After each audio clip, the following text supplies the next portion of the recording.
Olá, queridos irmãos, a graça e a paz do nosso Senhor Jesus. Amém? Uma alegria estar com os irmãos, uma alegria voltar a essa igreja. Já fazem quase 2 anos e meio que a gente passou por aqui. Uma alegria ver algumas pessoas conhecidas, alguns que me viram correr pequeno, alguns que trabalhamos e servimos juntos na igreja, naquele contexto onde estávamos. E uma alegria vê-los crescer, multiplicar-se, um monte de filho. Isso é bênção também do Senhor e graça do Senhor, né? E eu estava pensando aqui, fazendo as contas, já se vão 17 anos que a gente conhece, 17 anos que a gente estava entrando no seminário, fazem quase 10 que eu e a Kelly já estamos fora do Brasil, servindo ao Senhor. Então a gente vai dividir esse momento, como o pastor Netinho nos disse. Netinho é como eu chamo ele, não sei como vocês chamam, mas em 2 momentos. O primeiro, mais curtinho, uns 5, 8 minutos, onde a gente vai falar um pouquinho do que Deus nos tem permitido viver e servir no contexto da obra missionária transcultural. E no segundo momento, a gente vai estar lendo e expondo um texto da Escritura e tentando compreender um pouco da vontade do Senhor para o nosso envolvimento nessa missão como Igreja de Cristo. Não sei se o pessoal lá da projeção já preparou, mas para falar um pouquinho, né, da nossa família, né? Nós somos missionários da APMT. A APMT, eu sou pastor da Igreja Presbiteriana do Brasil, né? E a APMT é a agência missionária da Igreja Presbiteriana do Brasil que trabalha com missões transculturais. No contexto batista seria a Junta de Missões Mundiais, a JMN. Nossa família, nós éramos 2, somos 5 já, com a graça do Senhor. Somos missionários da APMT desde 2014.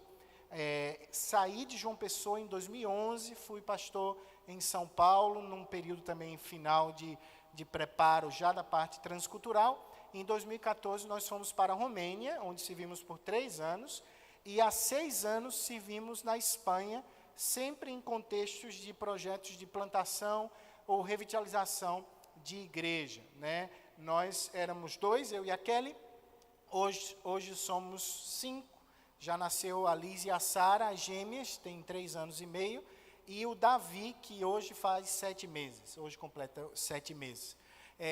Antes de falar onde a gente serve, atualizar um pouquinho como o pastor Neto falou, nós viemos ao Brasil, antecipamos uma vinda que seria ano que vem, por questões de saúde, desde o parto do Davi, a Kelly ficou com várias sequelas, foi um parto muito difícil, e ela foi operada uma vez mais na Espanha já, e depois a gente decidiu como família, vendo o contexto médico, especialmente onde a gente morava, de vir para o Brasil para tratá-la um pouco melhor. Segunda-feira ela foi operada, de novo, aqui já no Brasil. Está em casa, estou aqui porque a irmã dela está lá, minhas filhas estão com os avós, a gente organizou tudo para poder estar aqui, mas estejam orando. Ela tem muita dor, fazem 7 meses que ela tem uma dor que remédios não tiram, que é muito complicada, porque incapacita ela de fazer um monte de coisas, e a nossa oração é para que Deus coloque a sua mão de graça, de poder, que os procedimentos médicos que foram feitos, e que a mão do Senhor mesmo conserte tudo, e que a gente possa voltar para o campo, para o serviço, já com ela restabelecida. Então, por isso, viemos ao Brasil, ficaremos um pouco a mais do que normalmente ficamos. Normalmente a gente vem a cada 3 anos e fica 3 meses. Dessa vez a gente vai ficar 4 meses. Dei uma reduzida bastante na minha agenda para ficar, de fato, cuidando da Kelly. E a gente pede oração de vocês nesse sentido. Onde nós servimos atualmente? Nós servimos na Espanha. A Espanha, ao contrário do que a gente pensa, é um país extremamente carente do evangelho. Se vocês terem ideia, a Espanha tem 1,6% de evangélicos, e no evangélico aqui entra um montão de coisas que até a gente não considera nem evangélico, mas 1,6% daquele país se declara evangélico. Desses 1,6%, metade são de imigrantes. Então, se a gente tira os imigrantes, ou seja, de uma igreja autóctone e nativa, nós estamos falando de 0,7%, 0,8% de evangélicos. O que é que isso significa? Significa que 92% dos municípios da Espanha não tem uma igreja evangélica. Saí de casa, peguei o carro e vim para aqui, para a Igreja Batista da Orla, para pregar a palavra do Senhor. Nesse curto caminho de 5 minutos, passei por algumas igrejas na nossa querida João Pessoa. Eu trabalho em um contexto onde 92% das cidades daquele país não tem uma igreja evangélica. Por vários anos, a nossa igreja foi a única igreja da cidade. Por várias ocasiões, nós temos várias famílias da igreja que vêm de outras cidades, porque não tem uma igreja na sua cidade para ela poder congregar.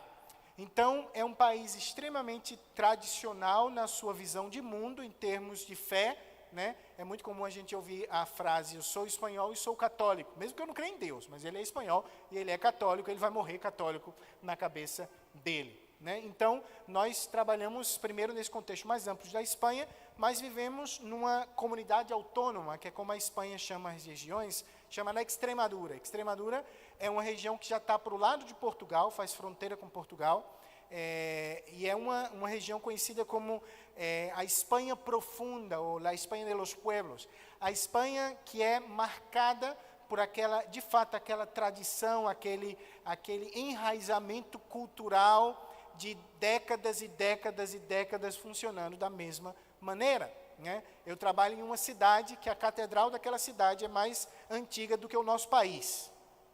Então, trazer para eles o evangelho é quase que uma ofensa cultural. O que é que você vai me ensinar aqui que eu já não tenha ensinado a vocês antes, né? Basicamente é isso. É a Espanha profunda, a Espanha das tradições, a Espanha católica, a Espanha da Contra-Reforma, a Espanha da Inquisição, a Espanha que vê o protestantismo como sectário, como algo que está fora da mãe, que é a própria Igreja de Roma. Então, a gente sofre com esses contextos ali em Extremadura.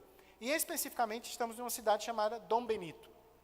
Dom Benito é uma cidadezinha de 37 mil habitantes, que para o nosso contexto do Brasil é muito pequenininha, para o contexto da Espanha não é tão pequenininha assim, né? É uma cidade que serve como um polo para uma comarca de 100 mil habitantes, mais ou menos, mas é uma cidade de 37 mil habitantes. E para que você tenha ideia de quanto isso é tradicional, né, e quanto é forte esse aspecto cultural ali onde eu vivo, existem duas cidades, uma se chama Dom Benito, onde eu moro, e 7 quilômetros tem uma cidade chamada Villanueva de la Serena, uma cidade de 30 mil habitantes. E era o mesmo partido político que governava as duas cidades por vários anos. E eles tiveram uma brilhante ideia, vamos unir as duas cidades, só são 7 quilômetros. Vamos unir as duas cidades, vamos ser a segunda maior cidade de toda a região, a gente vai poder ter campos universitários, a gente vai poder ter um hospital melhor, vai vir verba federal, ou seja, a vida vai melhorar. Se fizeram um plebiscito, e no plebiscito precisava de 1/3 mais 1. Em Villanueva de la Serena, a cidade menor, ganhou fácil, 90 e tantos %. Na nossa cidade, ganhou por 1%, porque o sistema caiu do ar, estava perdendo, o sistema caiu do ar, quando voltou, estava o 1% que precisava, e ganhou. E eu fiquei, poxa, vou ser pastor de uma cidade agora de 60 mil habitantes. Mas o que aconteceu? Nas últimas eleições municipais, se criou um partido político na cidade chamado Sempre Dom Benito, que era contra a união das duas cidades, e quem ganhou a eleição? O partido chamado Sempre Dom Benito. E acabou a união, acabou tudo isso, e aqui a gente é Dom Benito até morrer. Imagina pregar o evangelho para pessoas assim. Esse é o contexto que nós vivemos. E o que é que nós temos feito pela graça do Senhor? O próximo slide vai mostrar um pouquinho. Nós trabalhamos com um projeto de plantação da IEP. IEP é a Igreja Evangélica Presbiteriana de Espanha, que é uma igreja filha do trabalho missionário da Igreja Presbiteriana do Brasil, há mais ou menos 30 anos, na Espanha, que foram enviados os primeiros missionários para o sul da Espanha, partindo desde o contexto da Igreja Presbiteriana do Brasil. E em Dom Benito, nós chegamos em 2018 para dar continuidade ao projeto de plantação. Esse projeto não tinha sido iniciado por a gente, mas eu me lembro, o meu primeiro culto na igreja foi no culto de Natal. Eu cheguei dia 23 de dezembro na cidade e eu preguei no culto de Natal no outro dia. E aí eu abro um parênteses e explico o que é igreja no contexto que eu trabalho. Tinham 6 pessoas na igreja e um membro, que ainda está lá, graças a Deus. Mas Deus, em sua graça, fez a coisa caminhar. No ritmo, a gente diz, no ritmo europeu, né, tem um pastor espanhol muito conhecido que diz assim, Espanha é terra de encinas. Encina é um tipo de árvore não sei que árvore seria encinas em português, me perdoe, mas é uma árvore que demora muito para crescer. E ele diz assim, plantar a igreja na Espanha não é lançar uma semente hoje para colher amanhã, porque nós somos uma terra de encinas. Aqui a coisa demora a frutificar, mas frutifica. E com a graça do Senhor, a fotozinha ali de baixo, foi no último culto nosso antes de vir ao Brasil. Né? Com a graça do Senhor, nós temos feito, servido também com grupos de estudo bíblico em cidades perto, trabalho com as crianças, e Deus tem dado a graça e tem abençoado a igreja ali em Dom Benito. E isso é graça do Senhor, isso é favor imerecido do nosso Deus, que apesar de nós, faz o seu reino avançar. Então, eu te animo a estar conosco nessa caminhada, e você pode fazer isso de distintas maneiras. Se o próximo slide puder passar, e aí a gente já vai para a parte da pregação. No próximo slide você vai ver que você pode participar, primeiro, orando, e eu sempre brinco assim, quando eu digo orando, minha irmã, não é aquela oração assim, Senhor, abençoa todos os missionários da terra. Não, eu sei que Deus ouve esse tipo de oração também, mas assim, essa oração é muito abrangente, né? É realmente você buscar compreender, buscar entender, buscar conhecer uma família missionária, né? Eu estava ali no gabinete pastoral, eu vi as famílias missionárias da igreja. Quantas vezes você falou com eles? Quantas vezes você mandou um e-mail para eles? Quantas vezes você perguntou assim, olha, o que é que você está precisando especificamente? O que é que eu posso orar por você? Qual é a luta da semana? Então, orar é um compromisso de intercessão missionária, se colocar diante de Deus em favor da obra missionária. Também divulgando, né? Eu vejo que muitas vezes, quando eu falo da obra missionária no contexto europeu, que é o contexto que eu trabalho há quase uma década, as pessoas ficam surpreendidas em ver a escassez de igrejas no contexto transcultural europeu, por exemplo. E muitas vezes nós não nos envolvemos porque nós não conhecemos. Então, buscar conhecer e divulgar. Você sair daqui hoje e falar, poxa, sabia que na Espanha tem tão pouco crente no Senhor Jesus? Sabia que na Espanha tem pessoas que têm que sair de casa e dirigir 50 quilômetros para encontrar uma igreja para poder congregar? E ela faz isso todos os domingos. E como isso impacta a sua vida? E você também pode participar contribuindo com uma família missionária. A igreja tem várias famílias missionárias, vocês podem se envolver com elas também. Eu animo vocês a isso e vocês podem participar também conhecendo mais do nosso trabalho. Se você quiser mandar um e-mail, alguma coisa, depois conversar, o Netinho também tem os meus contatos. Mas sabe uma coisa que eu aprendi na vida? É que o que move o coração da igreja para a obra missionária não é tudo isso que eu fiz até agora. Histórias são bonitas, mas histórias não movem o coração da igreja. E se move para uma caminhada de 100 metros e a gente se cansa e a gente esquece. O que move o coração da igreja é a palavra de Cristo. E eu queria te convidar a abrir a palavra do Senhor no livro de Atos, capítulo 3. Nós vamos ler do verso 1 ao verso 10.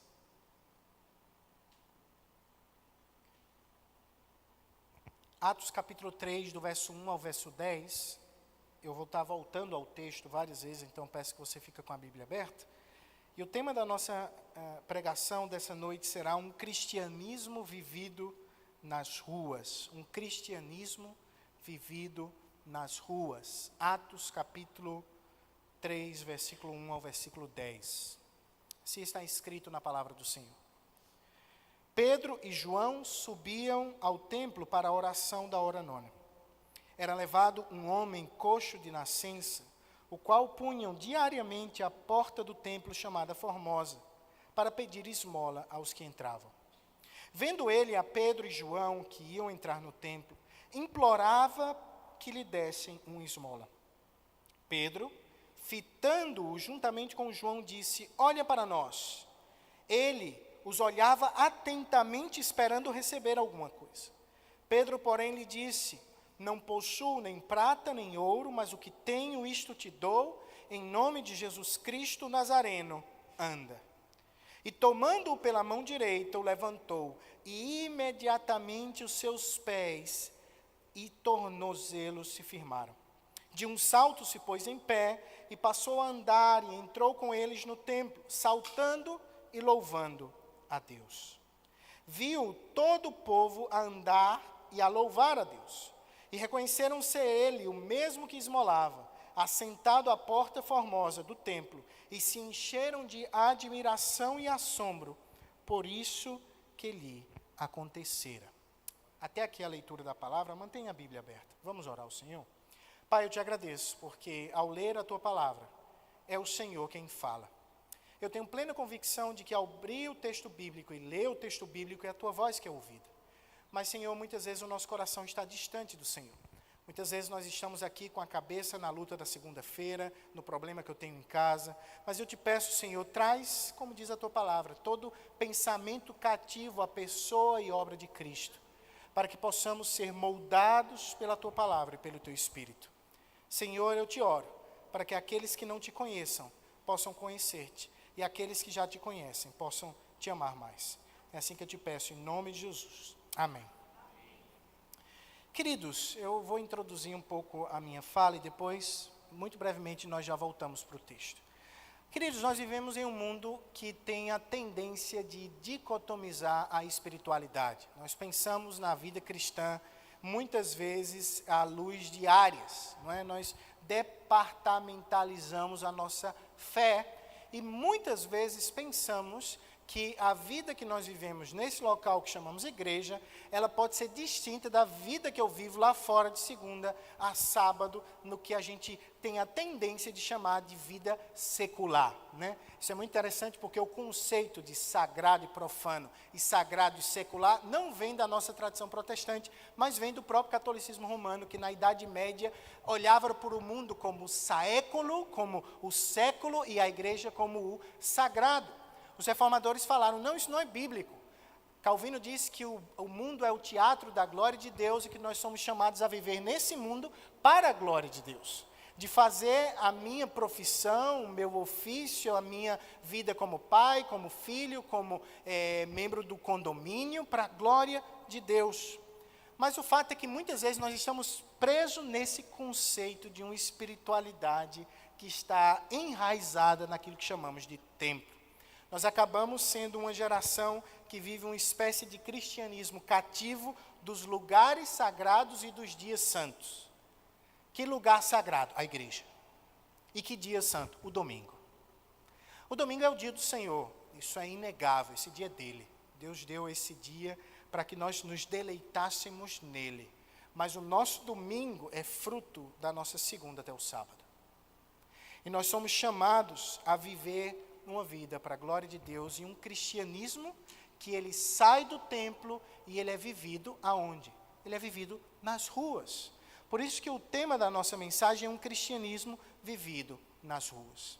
Será que nós, como igreja do Senhor, compreendemos que o cristianismo bíblico, ele vai além do nosso domingo, além da nossa igreja local, além daquilo que compreendemos como espiritualidade, mas que ele tem a ver com a maneira como eu sou um pai, um filho, um profissional, um servidor público, um profissional liberal, a maneira como eu namoro, a maneira como eu sou um esposo, a maneira como eu dou meu dízimo, a maneira como eu vou gerir meu dinheiro, tudo isso tem a ver com a minha fé. E com esse cristianismo que é chamado a ser vivido nas ruas. Hoje refletiremos sobre a missão da igreja, à luz desse chamado para viver um cristianismo que vai além da igreja local, à luz de uma passagem que tem muito a nos ensinar sobre esse tipo de cristianismo das ruas, que eu creio que o Evangelho nos propõe a viver. O contexto dessa passagem é conhecido dos irmãos. O livro de Atos é o tomo 2 do Evangelho de Lucas. Lucas, o médico amado, ele escreve 2 livros da Escritura, o livro do Evangelho segundo Lucas e o livro de Atos, todos dedicados à mesma pessoa, que ele chama de ó excelentíssimo Teófilo. Possivelmente Teófilo era um alto funcionário romano, isso a gente tem essa tendência a pensar à luz da expressão excelentíssimo, que é uma palavra grega que denota um ofício romano específico, e era alguém que desejava conhecer a Cristo, tinha uma curiosidade para conhecer a Cristo, mas que ainda não era completamente convertido ao Senhor. E Lucas, o médico amado, sendo também grego, não sendo judeu, escreve o Evangelho para relatar a história de Cristo, e escreve o livro de Atos para relatar a história da igreja deixada por Cristo para alcançar até o último povo. Os primeiros 2 capítulos de Atos são dedicados a abordar aqueles primeiros momentos de Jesus antes da ascensão. Vemos a última ordem de Cristo no capítulo 1, ide por todo o mundo e fareis testemunhas em Jerusalém, Judeia, Samaria, até os confins da terra. Em Atos capítulo 2, vemos o dia de Pentecostes, o Espírito Santo da promessa descendo sobre a igreja, fortalecendo a igreja local para o cumprimento da missão. Vemos os irmãos falando em outros idiomas. Se você ler Atos capítulo 2, você vai ver que o texto fala que as línguas que eles falaram eram compreensivas nos dialetos das distintas nacionalidades presentes em Atos capítulo 2. E a ideia é que a igreja está deixando de ser um grupo de judeus que foram alcançados por um Messias judeus, mas para ser uma igreja multiétnica, multicultural, que alcançaria até os confins da terra. Em Atos capítulo 2, Pedro prega. Pedro explica o evangelho para aquelas pessoas, e naquele dia 3.000 pessoas são convertidas pelo Espírito Santo de Deus, são acrescentadas à igreja, e a igreja nasce com 3.000 de uma hora para outra. De 120 vai para 3.000 de uma hora para outra. E com aqueles 3.000, a igreja vai crescendo e vivendo. E Atos capítulo 3 é exatamente o texto posterior a essa descrição de como viviam os primeiros cristãos. Você conhece muito bem o texto.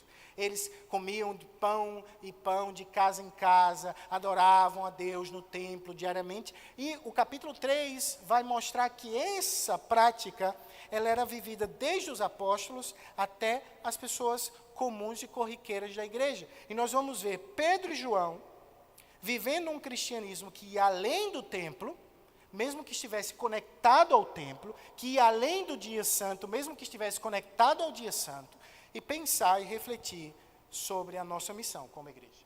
Nós vamos fazer isso à luz desse texto, pensando em 3 perguntas. A primeira pergunta é: para quem estamos olhando? Vamos voltar ao texto no versículo 1. Pedro e João subiam ao templo na hora 9, para orar. Primeiro, é muito interessante notar que Pedro e João mantiveram um costume judeu. O judeu orava a cada 3 horas. E essas orações eram muito determinantes da piedade judaica no próprio templo. Então, eles estão indo para a igreja orar, na cabeça deles, né? Naquele contexto inicial, era difícil para um judeu compreender a descentralidade do templo.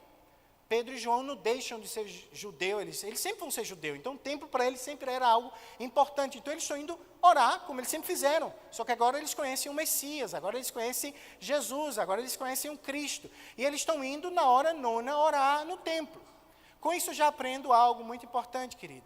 Que Deus, Ele nos coloca para fazer coisas para a glória dEle no ordinário da nossa vida. Eles estavam indo orar como eles faziam todo o tempo. Talvez vai ser no dia que você estiver indo para o trabalho, talvez vai ser no dia que você estiver indo cuidar do seu neto, indo cuidar do seu filho, no dia normal. Nós somos um povo que pensa que Deus sempre age no extraordinário, mas a palavra extraordinário já denota o quê? Algo que não ocorre todo o tempo. Deus, Ele é belo porque Deus, Ele faz do extraordinário, mas Ele comanda o ordinário. E Pedro e João estão lá, indo para o templo orar. E era levado, aí o versículo 2 introduz um personagem. É como se parasse a história. E vamos falar do outro personagem. E era levado um homem, coxo de nascença, o qual punham diariamente à porta do templo chamada Formosa, para pedir esmolas aos que entravam. Nós não sabemos o nome daquele homem.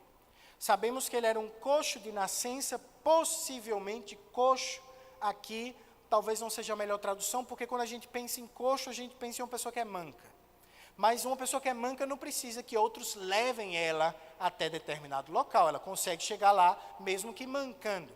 Possivelmente, aquele homem, de fato, era um paralítico. Era alguém que estava impossibilitado de se locomover por força própria. E isso desde o nascimento. Essa nota é importante. Por quê? Porque doenças de nascimento sempre são as mais difíceis. Já nasceu assim, não tem jeito. Toda a sua vida, ele era assim. E uma pessoa com esse tipo de discapacidade, com esse tipo de problema, naquele contexto do primeiro século, era uma pessoa que dependia exclusivamente do favor dos outros. Ele não trabalhava, ele não tinha como se manter, ele era um pária da sociedade, ele era um marginalizado e ele dependia de outras pessoas, que o texto diz que levavam ele diariamente à porta do templo chamada Formosa. O templo de Jerusalém tinha algumas entradas, ele tinha um posto oficial na porta do templo chamada Formosa para pedir aquela sua esmola todos os dias. Essa prática de pedir esmola diante da porta de lugares sagrados é algo comum e antigo, né? Se você vai nas igrejas, nas catedrais, é muito comum, sempre tem uma pessoa na porta pedindo dinheiro, pedindo ajuda. Isso era comum desde aquela época. Mas eu não sei se vocês nunca tinham pensado nisso, mas eu vou te introduzir a uma curiosidade. Se aquele homem tinha sido levado àquela porta diariamente, e se ele era coxo de nascença, ele estava naquela porta há muito tempo, sim ou não? Ele era levado ali todo o tempo. E eu quero te dizer uma coisa, Jesus passou por aquela porta muitas vezes. E Jesus não curou ele. Jesus não curou ele. Aquele homem não foi convertido, ele não foi chamado à graça do Evangelho por meio de Jesus. Jesus passou na frente dele. Jesus caminhou ali, Jesus pregou por ali. Ele devia saber quem era Jesus. Mas a cura dele não chegou por Jesus. Jesus tinha outra agenda para ele. Às vezes Jesus tem outra agenda para a gente não gosta. A gente gosta de controlar a nossa agenda, sim ou não? Quando atrasa meia horinha, a gente já fica chateado, né? A gente gosta de tudo controladozinho. E agora com aplicativos, todo o teu dia está marcado e determinado com os minutos. Né? E agora é o tempo de namorar. 5 minutos, 6, vamos embora. Tudo certinho.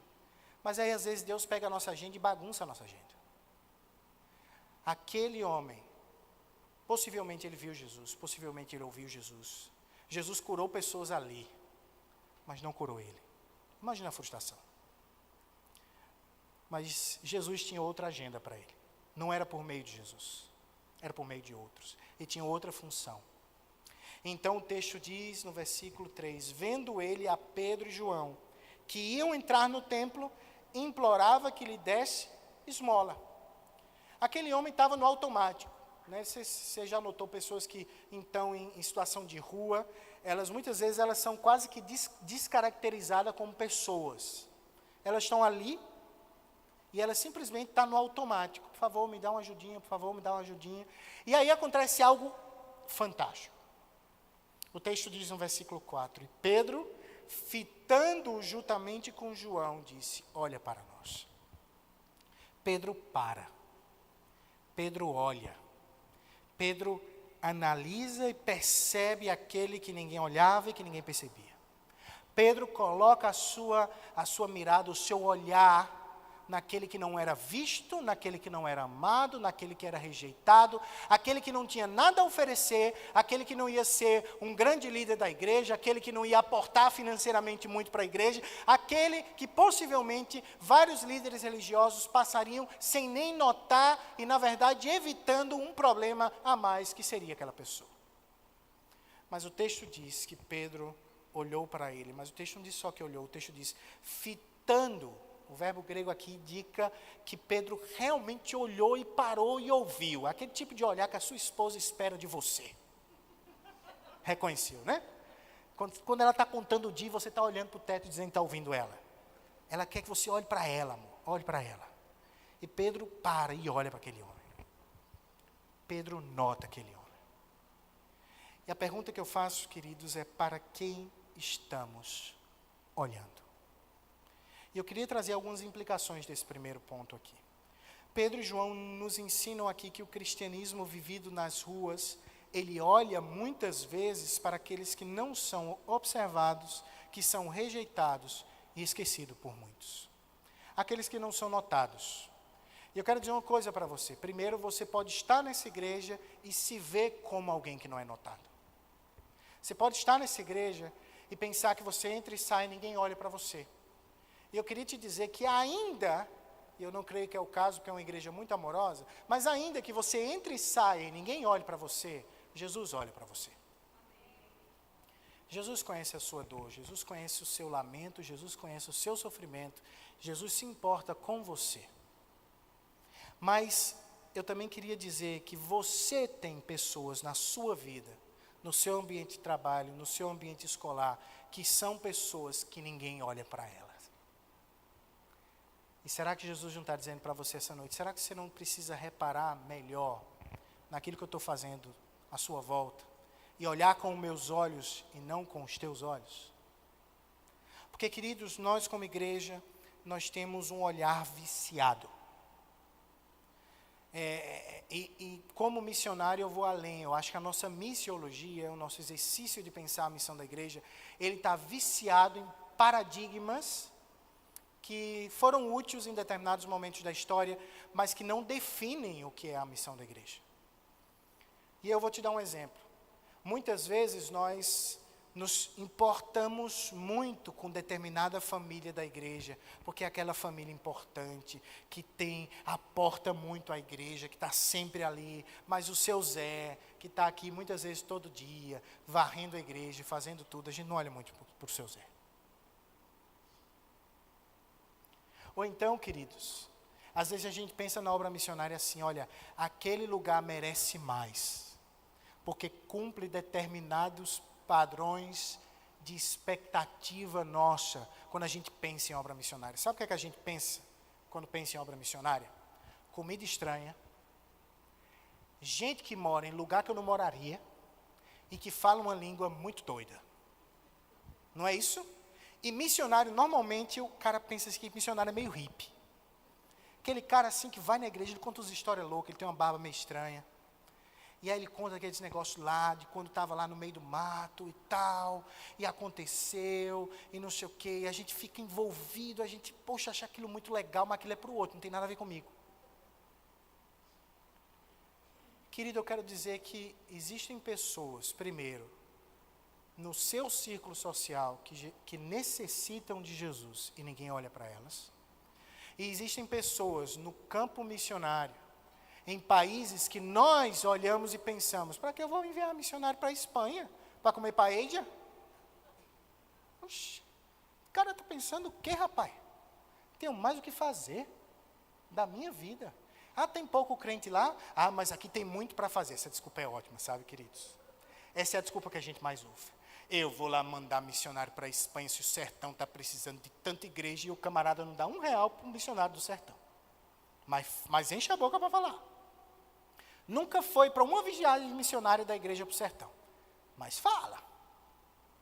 Querido, para quem nós estamos olhando? Para quem você está olhando? Isso é algo que nós precisamos olhar. E eu digo uma coisa, a missão da igreja, ela é fruto de uma transformação do nosso ego. Pedro e João, eles não olham para eles mesmos, eles olham para o outro. O Evangelho transforma nosso ego e deixamos de ser o centro de nossas vidas e somos levados por amor a Cristo a olhar os que estão de fora. É muito bom ser crente nesse ambiente, não é? É gostoso demais. A gente fala a mesma língua, pensa do mesmo jeito, vê os mesmos filmes, lê os mesmos livros, diz que é coisa do diabo, a mesma coisa. Não é? É bom demais ser crente aqui. Aí o cara vai para a faculdade. Pega 3 amigos doidos, que não tem um pingo de juízo na cabeça. Aí o cara pira. Aí a fé dele balança. Porque ele não entende que o cristianismo dele tem eficácia para o cara doido da minha faculdade. Tem. Eu não creio em distintos caminhos, só tem um caminho. E ele se chama Jesus. Só que eu preciso transformar o meu ego e olhar para o outro por amor a Cristo. Nós somos de uma geração do pregador, coaching, que ele carinhosamente diz que a gente é bom demais. E é bom demais ouvir isso, cara. Não é não?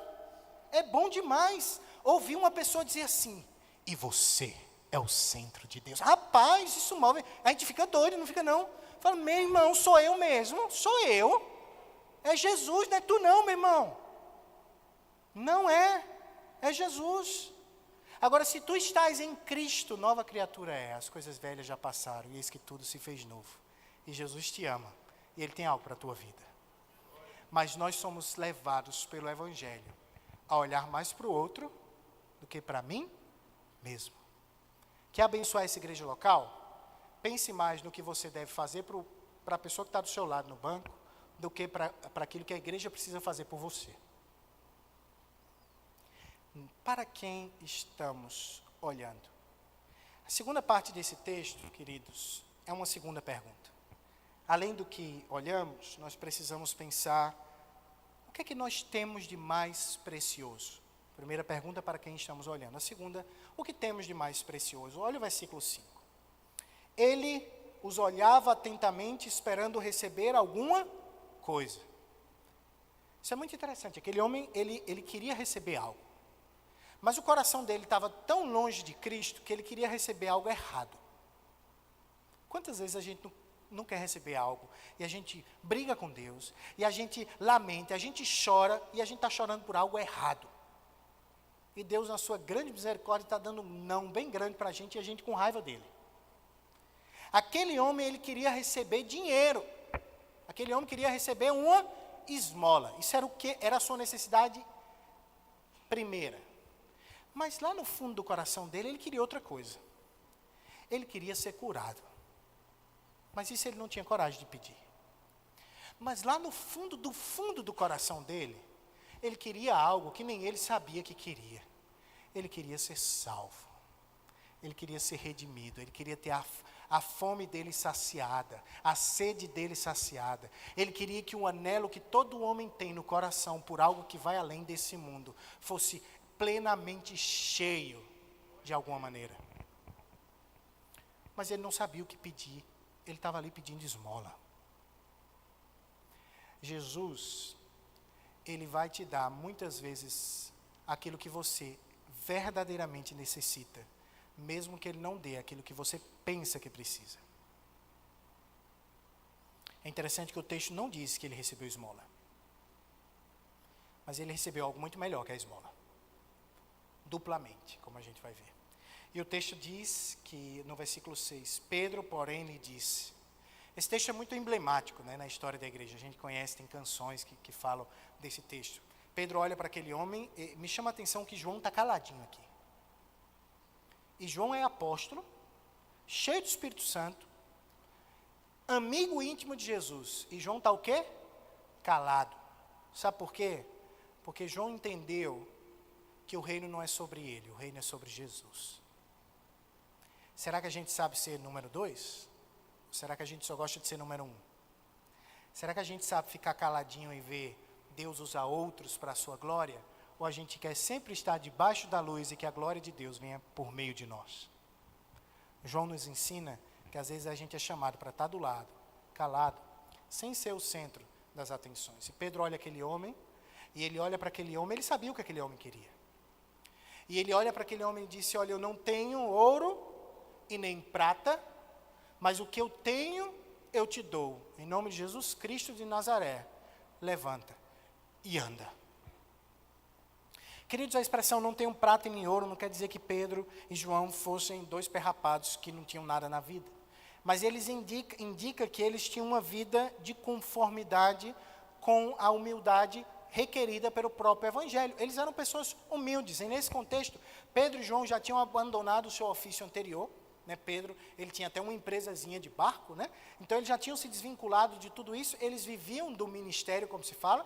Eles eram pastores de tempo integral, viviam uma vida normal, como a vida de qualquer pessoa. Eles não viviam vidas luxuosas, ao contrário do que, infelizmente, é a marca de muito do que hoje é chamado de novo movimento apostólico. Pessoas que vivem vidas completamente distintas do padrão bíblico do que é humildade, do que é serviço cristão. Pedro olha para ele e diz, eu não tenho prata e nem ouro, mas olha, eu tenho algo que é melhor do que a prata e o ouro. Será que a gente compreende essa verdade? Será que você compreende que a melhor coisa que você tem na sua vida não é o seu concurso público? Pastor, mas o meu é tão bom. Pastor, é porque você não sabe qual é o meu. Se o senhor soubesse qual é o meu, você não diria isso. Será que você compreende que a coisa melhor que você tem na sua vida não são os seus belos filhos que Deus te deu? Será que você compreende que a melhor coisa que você tem na sua vida não é a sua família, não é a sua condição financeira, não é a sua igreja local? A melhor coisa que uma pessoa pode ter na vida se chama Jesus Cristo de Nazaré. Jesus é aquilo que todo coração anela. Jesus é aquilo que toda alma anela e deseja. Jesus é a única água que um bebe e não volte a ter sede. Jesus é o único pão que uma pessoa come e não volte a ter fome. Jesus é o que as pessoas necessitam, mas muitas vezes, como igreja, nós damos tudo menos Jesus às pessoas. Nós damos tudo, menos o que de fato importa. E aí Pedro olha para aquele homem e diz, olha, em nome de Jesus Cristo de Nazaré, levanta e anda. Aqui a gente aprende 3 faces do nosso Redentor. Primeiro, aquele homem é curado não por Pedro, não pelo poder de Pedro, não pela eficácia de Pedro, mas por causa de Jesus, o Verbo que se fez carne, habitou entre nós e vimos a sua glória como a glória do unigênito do Pai. Cristo, o Messias, o esperado, o anelado, o desejado das nações. O Messias prometido desde Gênesis capítulo 3, versículo 15. Anelado e profetizado pelos profetas, era aquele, mas ele era Jesus, ele era Cristo, mas ele era de Nazaré. Ele sabia o que era ser marginalizado, ele sabia o que era estar fora das conversas, fora do círculozinho social que comanda as coisas. E ele é aquele que olha para aquele homem verdadeiramente, por meio de Pedro, e diz, levanta e anda. E o texto bíblico diz, no versículo 7, que Pedro dá a mão àquele homem, ele levanta aquele homem, e o texto grego aqui é tão belo, porque ele diz que imediatamente os joelhos, as pernas foram fortalecidas. Eu não sei se você já viu uma pessoa que tem paralisia das pernas, é uma pessoa que ela perde toda a sua musculatura, é uma pessoa que não tem mais capacidade, nem que acontecesse. Então, Deus fortalece a perna que não tinha mais força nenhuma, Deus dá força ao músculo que não tinha mais força nenhuma, Deus restaura o osso que não podia ser restaurado, Deus liga o tendão, Deus faz as coisas funcionarem imediatamente, porque Deus queria não só curar as pernas daquele homem, mas Deus queria sarar o coração daquele homem. Querido irmão, o que é que nós temos de mais precioso como igreja do Senhor? Algumas implicações desse segundo ponto. Primeiro, alguns crentes e igrejas pensam que o que é mais importante é a gente estar bem, pastor. Olha, a nossa igreja tem que estar bonita, a nossa igreja tem que estar bem, a gente tem que estar tudo organizadozinho, a gente tem que estar com tudo funcionando bem, com tudo, a vida administrativa 100%, a gente tem que estar tudo isso, olha, pastor, e se der tempo a gente evangeliza. Mas as outras coisas tem que estar tudo ok. E eu me lembro da história, como implicação, se falou muito nesse ano do Tim Keller. O Tim Keller faleceu fazem alguns meses, e tem um momento na vida do Tim Keller que ele sai de uma igreja de interior. O Tim Keller foi pastor do Redeemer, que foi a igreja que o deixou conhecido mundialmente, escreveu muitos livros, uma pessoa extremamente capacitada, uma pessoa intelectualmente distinta dos mortais. Mas ele foi pastor no interior por 10 anos. E quando ele vai para Manhattan plantar Redeemer, chega um momento que eles têm 5 milhões de dólares na conta da igreja. O conselho da igreja se reúne como pastor presbiteriano, o seu, quanto isso é tenso. 60 presbíteros numa mesa, olhando para você. E chegou o momento deles definirem o que é que eles vão fazer com aqueles 5 milhões de dólares. E o velhinho, já não era tão velhinho na época, o Tim Keller olha para eles e fala assim, a gente não vai construir um templo aqui não. A gente vai pegar todo esse dinheiro e investir em plantação de igreja, de outras igrejas, fora daqui. E ele disse que teve uma luta dentro do conselho, espiritualmente falando, mas a Redeemer compreendeu que era isso que devia fazer. E eles pegam tudo que eles tinham para construir o templo deles, para enviar missionários e plantar igrejas e construir o templo dos outros. Sabe o que é que Deus fez? Deus fez da Redeemer uma das igrejas que mais plantou igrejas nas últimas décadas. E Deus, porque é bom, ainda deu o templo deles.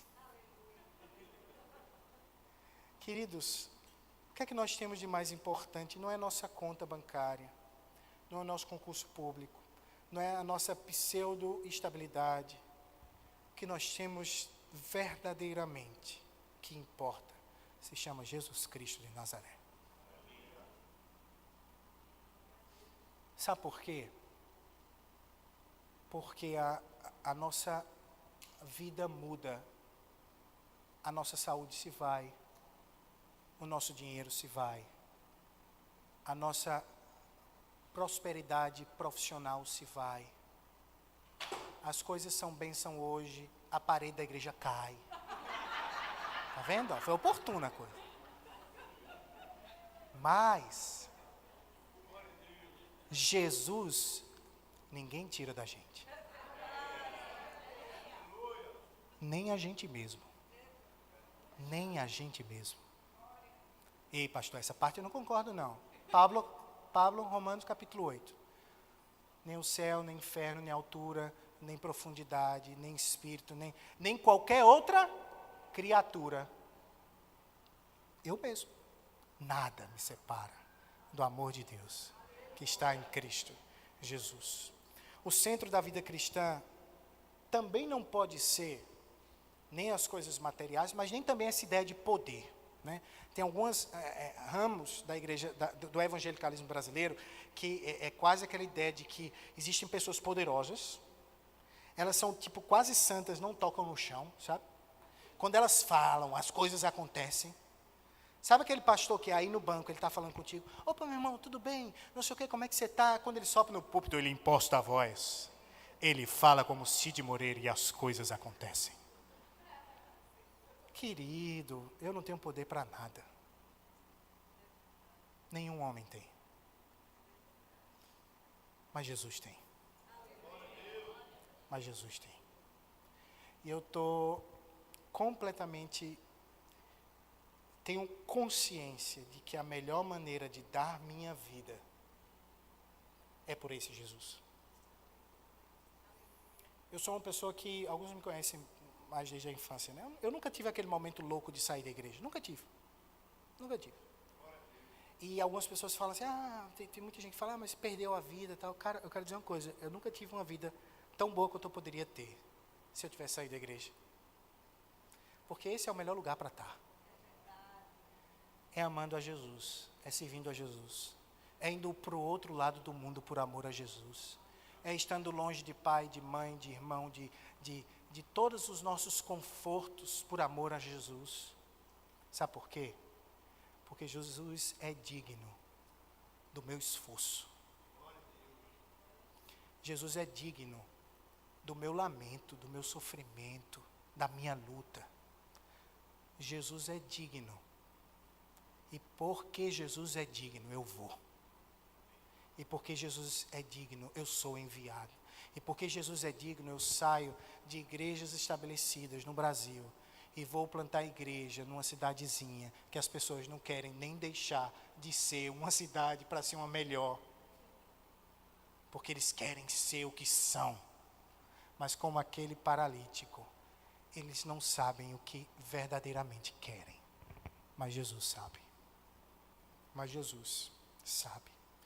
Queridos, a última pergunta que eu queria fazer, mas antes de passar para a última pergunta, tem uma história muito conhecida que alguns daqui podem já ter ouvido de outras maneiras. Eu vou citá-la no final de uma outra maneira também, mas eu preciso citá-la aqui também. É aquela famosa história que o pastor conta. Sabe aquela história de pregador que parece que o santo milagreiro sempre tem um nome diferente? Aí aquela história que o pastor está contando e fala, Francisco de Assis fez não sei o quê, o outro diz, Lutero fez não sei o quê, o outro Calvino, ninguém sabe. Então eu sou sincero, a história assim é meio difícil de datar especificamente, mas a melhor versão que eu encontrei foi essa. Que um dia Tomás de Aquino, um importante teólogo da Igreja Católica na época medieval, entra no gabinete, na sala pontífica de Inocêncio IV, Papa da Igreja Católica de Roma. E diz a história que o Inocêncio estava contando as moedas no templo, estava contando as moedas. E ele olha para Tomás de Aquino era doutor da igreja, ele disse, doutor, nós já não podemos falar como Pedro e João, que não temos nem prata e nem ouro. E Aquino olha para a Inocência e diz assim, mas tampouco nós podemos dizer, levanta e anda. Nós perdemos o nosso poder porque amamos mais o dinheiro do que o Senhor. E à luz disso eu tenho que ir para a última pergunta. Primeira, para quem estamos olhando. Segunda, o que é que nós temos de mais precioso? Terceira, que tipo de transformação estamos produzindo? Que tipo de transformação estamos produzindo? Versículo 8. De um salto se pôs de pé, passou a andar e entrou com eles no templo, saltando e louvando a Deus. Querido, aquele homem, ele não teve simplesmente suas pernas restauradas, mas aquele homem teve o seu coração reconciliado com Deus em Cristo Jesus. Aquele homem, ele não estava só prostrado fisicamente, aquele homem estava morto espiritualmente. Ali, Jesus, por meio de Pedro, não lhe deu simplesmente a capacidade de levantar e caminhar, mas Deus, por meio de Pedro, lhe deu a capacidade de louvar e adorar ao Deus que caminhou perto dele e que propositalmente não o curou, porque ele queria fazer outra coisa com ele. E aí ele entra no templo, saltando e louvando e adorando a Deus. Todo mundo conhecia aquele homem, né? Toda cidade tem uma lenda urbana, o velho do saco, né? Ei, João Pessoa, nem sei se ele anda vivo ainda por aí, mas é uma lenda urbana da nossa cidade. Todo mundo já viu ele em algum contexto, e um longe demais, a gente sabe como ele sai de um canto para o outro, né? Tá, mas todo mundo conhece aquele homem. Aquele homem era conhecido, aquele homem era visto, possivelmente aquele homem era muito ignorado. Aquele homem estava sempre ali, e ele entra no templo, todo mundo sabe quem ele é. É inegável o que Jesus fez com ele. É inegável o bem que Jesus produziu na vida daquele homem. Ele adora a Deus, e o texto diz, viu todo o povo ele andar e louvar a Deus. Não a Pedro, não a João, não a igreja de Jerusalém, mas a Jesus Cristo, ao Deus que se fez carne, ao Criador de todas as coisas. Ele sabia que a glória não era de homens, a glória era de Deus. Meus irmãos, nós precisamos refletir como igreja do Senhor, que tipo de bem nós temos produzido na nossa sociedade. Somos quase 40% de evangélicos no Brasil. Quase 70 milhões de evangélicos no Brasil. E nós vivemos em um país onde roubar é normal. Será que somos 70 milhões de evangélicos mesmo? Será que somos 70 milhões de pessoas que amam Jesus mais do que o próprio pecado, do próprio lucro ilícito, da falcatrua, do meu jeitinho? Ah, pastor, mas é difícil, né? Porque o leão vem aí e rouba tudo, né? A gente tem que dar os nossos pulos. Meu irmão, nós precisamos, como igreja do Senhor, gerar um impacto verdadeiro aonde nós estamos. Será que a Igreja Batista da Orla sair daqui em um dia, a única coisa que a vizinhança vai dizer, eita, agora a gente não escuta o barulho deles no culto? Ou será que a igreja vai dizer, que pena que esse pessoal saiu daqui, porque eles faziam tão bem para a gente? Será que quando você sair da sua repartição pública, quando você se aposentar, você vai ser aquela pessoa que o pessoal, quando você sair, vai bater palma e falar, meu Deus, graças a Deus, 50 anos com essa pessoa aqui. Ou será que eles vão dizer, cara, foi a melhor pessoa que eu podia ter trabalhado na minha vida.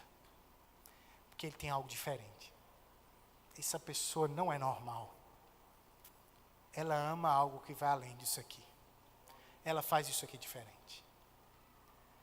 Que tipo de bem estamos produzindo? O texto diz, versículo 10, e reconheceram ser ele, o mesmo que esmolava, assentado à porta formosa do templo, e se encheram de admiração e assombro, por isso que lhe aconteceram. Meus irmãos, será que nós perdemos, como igreja do Senhor, esse sentido de que Deus é tão exaltado, que de fato eu fico diante dele, maravilhado com quem ele é? Ou será que de fato a gente trata Deus como meu amigo da esquina? Ou será que eu compreendo que eu estou aqui diante daquele que chama as estrelas pelo nome? aquele que põe fim ao universo que eu não sei onde começa e onde termina. Aquele que conhece a minha vida do princípio ao final, que tem todos os meus dias escritos e determinados, quando nenhum deles havia. Aquele que por amor enviou o seu filho para morrer numa cruz e ressuscitar ao terceiro dia, para que eu tivesse vida e vida eterna. Aquele que fez por mim o que eu não podia fazer por mim mesmo. Aquele que cumpriu a lei no meu lugar. Aquele que pagou a minha dívida. Aquele que me deu um crédito de justiça, ao qual eu nunca serei capaz de sobrepujar. Será que isso me maravilha? Ou será que eu estou acostumado com ser crente? Ser crente e ser acostumado não são duas palavras que podem estar na mesma frase. O assombro do Evangelho sempre me faz sair da minha zona de conforto. Sempre me faz ir além. As últimas implicações: que tipo de bem nós, como igreja, estamos produzindo nas pessoas ao nosso redor? Que tipo de bem a Igreja Batista da Orla está fazendo a outras nações distantes, que não têm a mesma oportunidade que você tem essa noite de adorar ao Jesus que você diz amar? Que tipo de bem você, como sua família, tem produzido no seu prédio? Você, como profissional, tem produzido no seu ambiente de trabalho? Você, como pai, tem produzido para os seus filhos? Você, como filho, tem produzido para os seus pais? Será que nós temos vivido uma vida digna do Evangelho no nosso dia a dia? Será que nós vivemos um cristianismo do templo e do domingo, ou um cristianismo que começa no templo e no domingo, mas que floresce toda semana? Muitas vezes nos esquecemos de que o objetivo de nosso ministério é levar pessoas ao conhecimento de Cristo e entregá-las ao corpo de Cristo. Quanto tempo faz que você não leva ninguém para Jesus? Quanto tempo faz que você não fala de Jesus para ninguém? Mas você canta que ama Ele. Você canta que Ele é o seu melhor tesouro. E eu te digo uma coisa: nós falamos daquilo que amamos. Chegue do meu lado e você só vai ouvir eu falar de bebê. É minha vida. Minha vida, todo tempo. Filho, e fez um gugu dadá diferente. O pai já fica, Mas eu chego na igreja, eu levanto minha mão, eu fecho os meus olhos, eu digo que eu sirvo a Jesus, que eu morro por Jesus, que eu vou aos confins da terra por Jesus, mas eu não falo de Jesus, nem para o camarada que chega na minha vida e fala: por favor, me diz alguma coisa para me dar esperança. Sei não, moço, estou atrasado. Aprenda uma coisa: cantar é comprometer-se. Cantar é comprometer-se com Deus. Você disse que não consegue viver em outro lugar além do Santo dos Santos. Mas por onde teus pés têm caminhado? Aonde temos caminhado? Talvez devemos voltar a esse conceito de que Deus é um Deus que é digno de nossa admiração. Já chegando ao final do nosso sermão, tem um livro do Paul David Tripp, pastor dos Estados Unidos, que trabalha muito nessa área de aconselhamento, vida cristã. Ele escreveu um livro que não saiu em português ainda, eu procurei. Em espanhol saiu com o título Assombro. É uma palavra em inglês, de fato, difícil pra caramba de traduzir, mas eu acho que assombro, maravilhado, deslumbrado, está tudo aí dentro do conceito que ele quer tratar. E ele diz assim: veja bem, o assombro por Deus fará com que você se sinta pequeno. E isso é bom, porque realmente somos pequenos. O assombro por Deus fará com que você se sinta incapaz para a tarefa. E isso não apenas produz confiança na sabedoria de Deus, no poder e na graça de Deus, mas também nos torna humildes, pacientes, gentis e apaixonados por Cristo. O temor só é vencido por temor. Somente o temor de Deus pode nos livrar do temor dos homens. Aquele homem foi instrumento de assombro. Será que a nossa vida é instrumento de assombro? Será que as nossas vidas fazem as pessoas dizer: esse Jesus é digno de eu viver por Ele? Eu te digo uma coisa: posso sair daqui essa noite, você não lembrar nem do meu nome. Não me colar no Instagram. Não postar story, feed, reel, nada. Feed é difícil, viu? Aí não. Nem um storyzinho para contar a história. Mas se você sair daqui amando mais a Jesus, eu fiz o meu papel. Porque não é sobre mim. É sobre Jesus. Queridos, concluindo, que tipo de cristianismo estamos vivendo? Um cristianismo cativo dos lugares e dias santos? Ou um cristianismo que vive nas ruas, floresce nas ruas, é plantado no templo e no domingo, mas floresce na segunda no trabalho, floresce na terça em casa, floresce na quarta com a esposa, floresce na quinta com o marido? Que tipo de cristianismo estamos vivendo? Ao pensar sobre isso e refletir sobre a realidade da Espanha, um pastor, um músico, na verdade, um músico espanhol chamado Alex San Pedro, ele escreveu uma música chamada La Sal, o Sal, que descreve ele olhando para a igreja da Espanha, ele descreve a igreja da Espanha da seguinte maneira, em português: eu tenho uma Bíblia que não fala, um crucifixo que não salva, uma fé que se cansou das montanhas, tenho orações sem sujeito, eu já preguei tantas vezes no vale de ossos secos, tenho notícias sem ouvintes, tenho paciente esperando o milagre dos peixes, mas minha rede está avariada. O vinho é vinagre e o pão não tem mais gosto de nada. Tem um sal que não salga mais, uma igreja que não sai, uma luz embaixo da mesa, uma virgem distraída e um fermento na geladeira. Que tipo de igreja estamos sendo para o Senhor? Esse texto nos ensinou 3 coisas. A quem devemos olhar? Nós devemos olhar as pessoas como Cristo olha as pessoas. Olhe para aquele que ninguém está olhando. Ame aquele que ninguém está amando. Se preocupe com aquele que ninguém está se preocupando.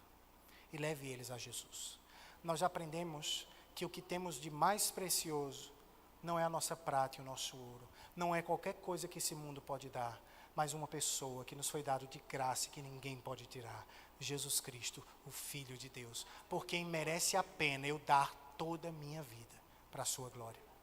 Mas aprendemos que o verdadeiro cristianismo, ele produz vida. Ele produz transformação. Deus recebe o pecador do jeito que ele vem, mas Deus nunca deixa o pecador do jeito que ele recebeu. Deus gera transformação. E Deus quer usar a sua vida, a sua família e essa igreja para ser instrumento dessa transformação. As que estão do outro lado da rua e aos que estão do outro lado do mundo. Porque o Evangelho de Deus será pregado em todas as nações. E então virá o fim. Vamos orar? Pai, eu te agradeço pela tua palavra. Te agradeço porque ela é viva e eficaz. Pai, que privilégio é falar para o teu povo. Anima essa igreja a ser uma igreja cada vez mais implicada com um cristianismo vivido nas ruas, que alcança o perdido. Que eles sejam, Pai, mais e mais ousados na evangelização, na missão, na proclamação. Que a partir de hoje, tu comece a transformar famílias e pessoas nesse local para serem assombrados pela tua glória. É assim que eu te peço, em nome de Jesus. Amém.